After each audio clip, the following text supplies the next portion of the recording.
కర్నూలు జిల్లా కోడుమూరు మండలం గోరంట్ల మాధవస్వామి ఆలయానికి భక్తులు పోటెత్తారు. వైకుంఠ ఏకాదశి సందర్భంగా తెల్లవారుజాము నుంచే భక్తులు పోటెత్తారు.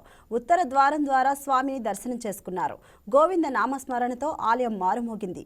భక్తులు ఆలయం తరపున అల్పాహారం అందజేశారు.